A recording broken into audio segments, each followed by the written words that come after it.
শেখ আমার বাবা 5 ওয়াক্ত নামাজ পড়ে কিন্তু মাজারে যায়। মাজারে যায় শিরক করতে। যে মাজারে যায় সে বড় শিরক করে। এই নামাজে এই সালাতে কোন লাভ হবে? যেই জীবনে বড় শিরক রয়েছে, বড় শিরকের সাথে কোনো আমল থাকে না। লাইন আশরাকতা লা ইয়াহবাতান্না আমালুক। আল্লাহ বলছেন, হে নবী, তুমিও যদি শিরক করো তোমার আমল বরবাদ হয়ে যাবে। সমস্ত নবীকে আল্লাহই সম্বোধন করে বলেছেন। সূরা জুমারে রয়েছে। আল্লাহ রাব্বুল সূরা আনায় বলেছেন, ওয়ালাউ আশরাকু লাহাবিতা আনহুম মা কানু ইয়ামালুন। জি, 18 জন আম্বিয়া রসুলগণের নাম উল্লেখ করার পর আল্লাহ বলছেন, ওয়ালাউ আশরাকু, এরাও যদি শিরক করত আর শিরক করে মৃত্যুবরণ করত, লাহাবিতা আনহুম, তাহলে তাদের আমলগুলি নিষ্ফল হয়ে যেত, বিনষ্ট হয়ে যেত। মা কানু, যা আমল করে সব বরবাদ হয়ে যেত। সুতরাং শিরকি জীবনযাপন করে ইবাদত বন্দেগীর পাহাড় নিয়ে গেলেও কোনো কাজে আসবে না। আল্লাহ যেন আপনার বাবাকে হেদায়েত নসিব করেন। ওনাকে কিভাবে নসিহত করা যায়?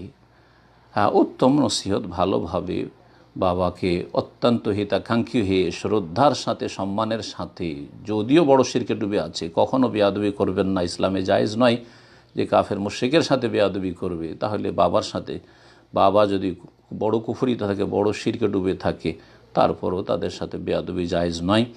ভালো আদবের সাথে বোঝাবার চেষ্টা করবেন। বসে বসে তাদেরকে তাওহীদ সুন্নতের আলোচনাগুলি শোনাবেন। শিরক বিদাতের ভয়াবহতা সম্পর্কে সতর্ক সাবধান করবেন এবং কোরআন এবং হাদিসের কিছু জ্ঞান দেওয়ার চেষ্টা করবেন। কোরআন সুন্নাহ ভিত্তিক ইসলামিক বই পুস্তক পড়ে শোনাবার চেষ্টা করবেন। হতে পারে কখনো আল্লাহ রাব্বুল আলামিন হেদায়েত করে দিতে পারে। এক তো এলেম দেওয়ার চেষ্টা করবেন। 2 নম্বরে যে গুরুত্বপূর্ণ বিষয় সেটা হচ্ছে দোয়া করবে অন্তর থেকে আল্লাহর কাছে, খুব কান্নাকাটি করে ইখলাসের সাথে দোয়া করবেন। উদউল্লাহ ওয়া আনতুম মুকিনুনা বিল ইজাবা, তোমরা আল্লাহর কাছে দোয়া করো দোয়া কবুল হওয়ার ইয়াকিনের সাথে, যে কেন আল্লাহ কবুল করবেন না, আল্লাহ কেন আমার বাবাকে হেদায়েত করবেন না। এই ইখলাস নিষ্ঠার সাথে ইয়াকিনের সাথে দোয়া করেন, আল্লাহ রাব্বুল আলামিন দোয়া কবুল করবেন। দোয়া এবং দাওয়া দুটো কাজ করেন।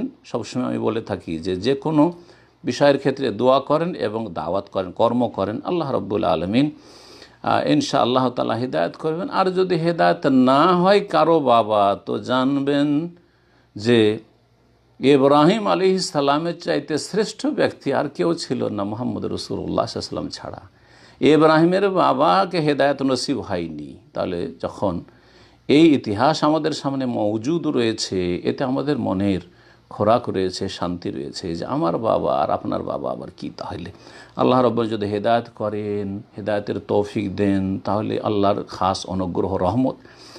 আর যদি আমার আপনার বাবা যদি হেদায়েত হয়ে যায়, তাহলে তার সৌভাগ্য এবং সে ভালো কাজ করলো, তার উত্তম প্রতিদান আল্লাহ অবশ্যই তাকে দেবেন।